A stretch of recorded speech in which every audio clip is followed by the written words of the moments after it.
Hi, I'm Matt Jackson here with Gym Club Solutions. Today we're going to be doing a tutorial on how to teach a back giant on bar.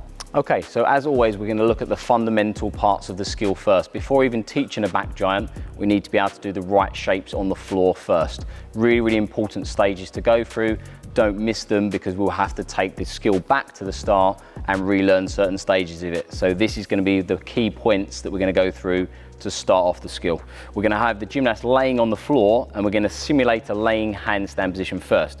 So the gymnast is going to have a neutral head position with their eyes looking towards their fingers, which is where the bar will be that they're holding. We're going to ask the gymnast to try and create a hump shape in the top of their back by pressing down on the floor and sucking their chest in. Also, we're going to have the gymnast try and squeeze their knees off the carpet so we've got tension all the way through the body. Heels should be together, knees off the carpet, and chest off the carpet as well. Okay, the next stage we're going to look at is introducing the gymnast laying down the same handstand, but we're going to use the bar. This gives the gymnast a point of reference where we want them to look the whole time throughout the skill. So the gymnast is going to have their eyes looking at the bar. We're going to again get the gymnast to press down so their ribs and chest should come in so we can see a gap underneath their chest on the floor. Knees again should be off the carpet and heels together. This gives the gymnast a key point to press on the bar and make that rounded shape in their back so that their chest doesn't start to drop when they start the first phase of their giant. Okay, so we're going to move on to another stage we can do. Not all gymnasts can do this when you start off, so you can do this in different stages. Today I'm going to help the gymnast by holding them around their knees, making the lever a little bit shorter. When the gymnast gets stronger and stronger, you can move this down towards their ankles. Again, very challenging and good for the gymnast to do to help them hold the right shapes when they're starting their giants on bar. So I'm going to hold the gymnast around the knees. Again, we're going to ask the gymnast to press their chest off the floor, squeeze their knees, and we're going to try and pick the gymnast up, holding that lovely line all the way into handstand, checking their ears are covered, their hips are open. The gymnast should have a nice straight body. Then we're going to bring the gymnast back down through that stage, all the way to the carpet. Okay, another progression we can use for helping the gymnast to understand how to press on the bar and keep their ribs in is to use a roller and a floor bar, and we're going to simulate a small corbett action, asking the gymnast to press down on the bar and bring their ribs in, focusing on the shape that we want them to start the giant on when they're on the bar. So we're going to do maybe 4 or 5 reps of this, and again the gymnast can build up the numbers as they go along and they get stronger. Pressing, so the ribs are going to come in, feet are going to press down, so we're making that nice rounded dish shape. Ears should be covered, eyes looking at the bar, and a nice strong snap holding the chest in. This will be the shape that the gymnast starts the giant in when they fall down from handstand.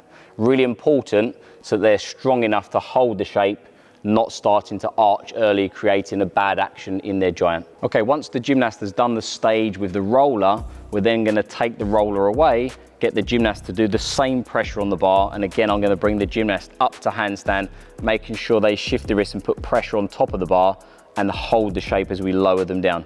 All of these preparations will give the gymnast a good understanding of the shapes we want them to hold when they start the first part of their giant. Again, I'm going to hold the gymnast around the knees to make the lever slightly shorter for her. Big press, ribs in, holding the shape. Very good. All the way to handstand. And when we get to handstand, we want to check the gymnast's hips are open, their head's in between their arms, but their eyes are looking at the bar. And then we're going to hold the same shape all the way down. So the gymnast applying pressure and the ribs are staying in. Okay, another great preparation we can use for learning stages of giants is going to be to use a beam. It doesn't have to be a beam, it could be a floor bar, but it works really well with the beam because the beam is static and it doesn't move around when you're trying to do it. Sometimes floor bars can slide unless they're wedged against another surface. So using a beam will take that out of the equation. We're going to use the beam today and we're going to have a nice soft mat behind to make sure if the gymnast does fall over the top, they land on a soft safety mattress. What we want the gymnast to do is move from handstand, falling down to the long support like we've done in the previous prep, up and down 3 or 4 times, and then we're going to lock into the nice shape that we want them to hold on the last rep.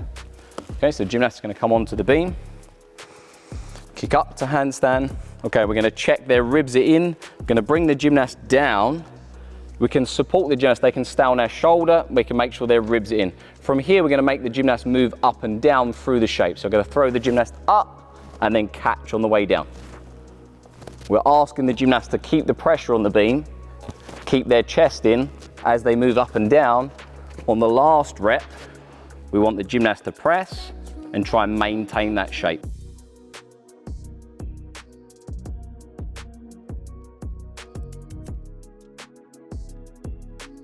Okay, so we're going to look at another stage of the giant now. So after we've done the falling part of the giant in the nice rounded dish shape, the next thing we need to do is transition into an arch position. We're going to use the beam today, just as an example of what we could do. You could use this hanging onto a bar as well. We're going to ask the gymnast to use the beam today so we can let their legs hang behind them, and we're going to look at what we want the gymnast to do with their shoulders whilst they're doing it in a giant, and importantly I'll explain why. So the gymnast is going to hold on to the beam, and they're going to come down to their knees. We're going to let the hips of the gymnast drop through underneath the bar, and we're going to have their heels together, knees locked off the floor so we can see the tension here in their legs, head neutral in between their arms, and their eyes should be looking towards the beam where the bar is going to be.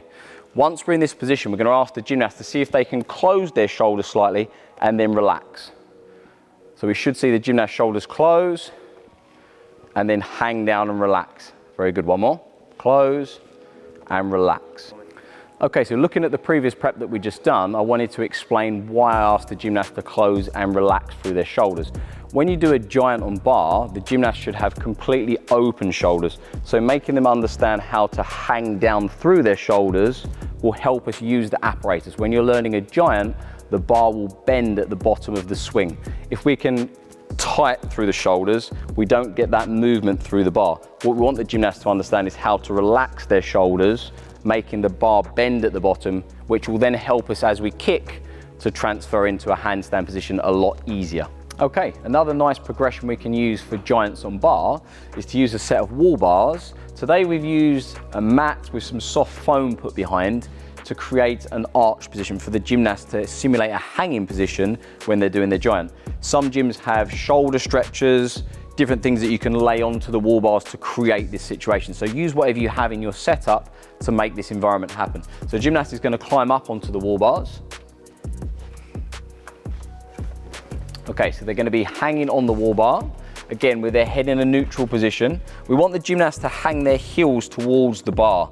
So this is creating the same position like they're hanging underneath the bar, and the exercise is now going to be used to create a long extended dish like they're kicking into the front swing of their giant. The gymnast is going to hang and they're going to press with open hips into a nice rounded dish position like they're kicking at the front of their giant. So they're going to hang, heels back, and then press with their hips open. Very good. And down, last one. Last one, we're going to hold for 5 seconds. So if we hold the gymnast's hips, we can try and get them to fix the position and try and stay there working hard to hold the shape. Okay, so another conditioning exercise we can do for giants, moving on from the last one where we was hanging and moving to a dish, is now to put the gymnast in the final shape, the candlestick shape, like they're going to pass across the bar if they're doing a scoop giant, or the start of the swing shape if they're going to go towards handstand. So the gymnast is going to lay on their back.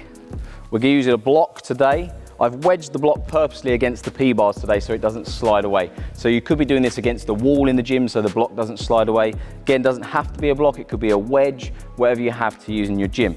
The gymnast is going to then hold on to the bar, pushing the bar away so their arms are locked and their ears are covered. Feet will be raised, head will be neutral, and again we're going to apply pressure to the gymnast's legs, trying to make them break the shape. They've got to work hard to hold the shape, creating the right distance and the right shape as they go round the bar. So I'm going to hold the bar and just apply a small amount of pressure against the gymnast's legs, so she has to work really hard to hold that shape like we want at the front swing of the giant. Very good. Okay, so we're going to move on to another stage you can use for scoop giants on bar. So this is one of the stages before we go through handstand in a giant, to get the gymnast to understand how to shift their wrists, keep their head still, and move through into a support position. So this is going to be a simple straight arm backward roll on the floor. This may have been shown in previous videos, but just to touch base on it again, it's a good side station to use when you're teaching giants. So the gymnast is going to keep their elbows locked, their chest in, stop in a good support position, then their feet will come down. Important stages are we want to see the shoulders on top of the hands so they have a good support, that nice rounded back shape so their chest is in, and tension throughout their leg. Okay, so moving on from the previous exercise, the backward roll with straight arms to front support, we're now going to use a raised surface for the gymnast to angle their feet up onto, creating the next stage of the giant when we're learning scoop giants, which for support, back round to support. Okay. So the gymnast is again going to perform the straight arm roll.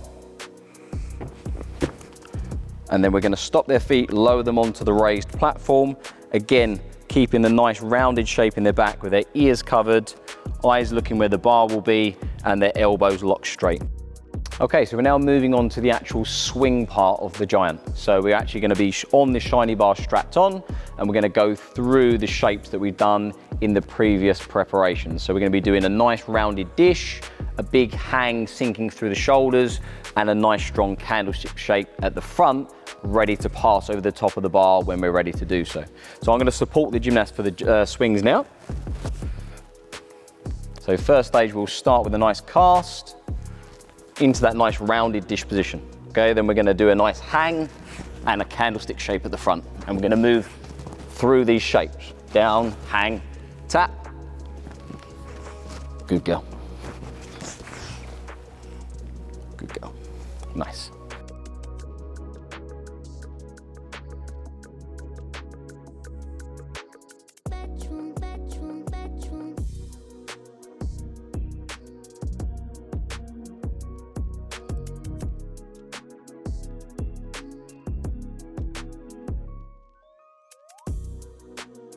Okay, so when we're supporting this stage of the swings, I just want to show you where I'm supporting the gymnast and explain why I do that. When the gymnast does the cast, we're going to support the gymnast around the shoulder and the legs. When they travel down through the support shape, we're going to allow the gymnast to hang through on their own. Then we're going to catch the gymnast around their shoulders or the back of the neck and around the legs to hold them in that scooped candlestick shape at the front. By doing this, we can make sure the gymnast is in the right shapes as they transition through the swing. So the gymnast will cast. We'll hold the shoulder and the legs in that nice support position, allow them to hang, and then hold the shape at the front. Whilst I'm doing this, I'm moving underneath the bar and holding the shapes. You don't need to do this if you can do it with a U-pit scenario or if you're above the bar.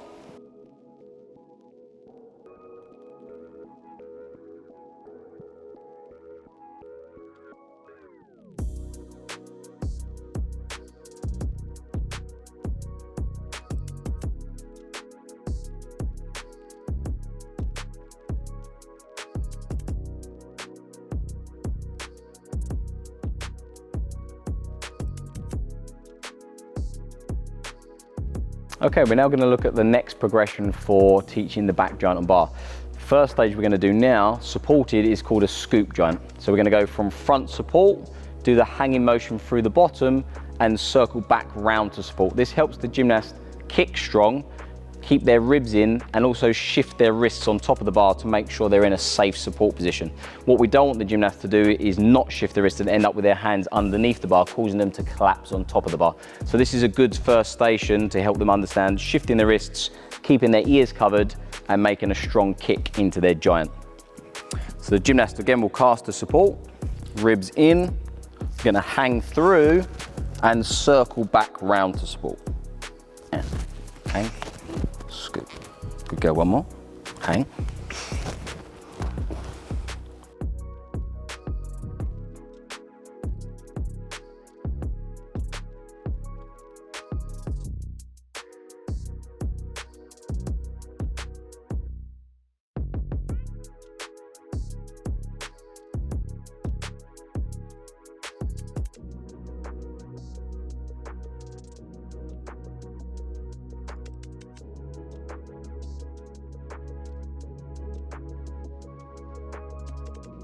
Okay, the next progression we're going to use is a similar start phase. So we're still going to start from 45 in support. We're going to do a big hang through the bottom. We're going to scoop up just through handstand. So we're building the giant up in stages, but still keeping the right shapes for the giant. If the gymnast starts to change their shape or they lose the shape, we'll take them back to the previous stage and correct it before we move on again. So this is going to be the next stage. So a nice support position, a big hang, and then we're coming just through handstand with their ribs in. A little bit more round. Shoulders, yeah, to there. And rest, good girl.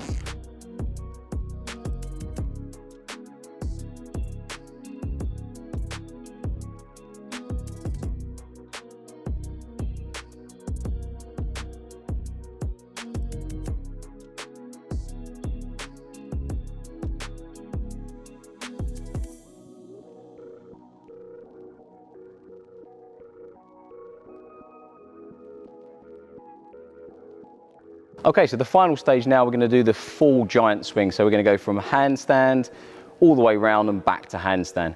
When we do the sets of giants, what I'd like to see is stopping the gymnast and making sure they're in a correct handstand position every time they do one. The reason for this is to make sure that when we progress on to further skills, when they turn in handstand, if we don't achieve handstand every time, we miss it, it'll be very hard for the gymnast to make turns to handstand later on in their development. So we're going to stop the gymnast each giant and check their shape and make sure they feel a handstand position.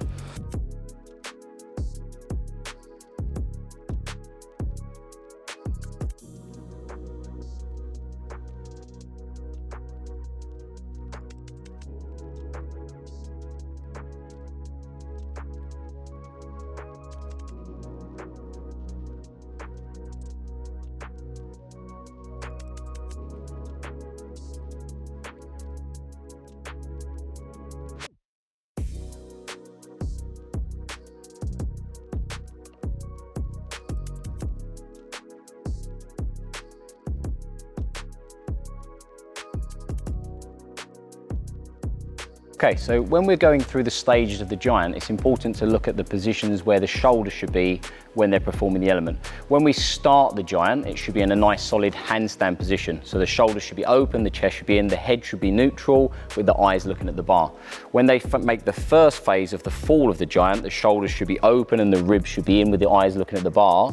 When we get to the bottom of the giant, when they're hanging through, this will be very similar to the exercise we performed on the beam, when the gymnast was showing a closed and an open shoulder angle. The reason we had the open shoulder angle at the bottom of the swing is to exaggerate the position and manipulate the apparatus. So at the bottom, if we have tensed shoulders, the bar doesn't move and it's harder to kick.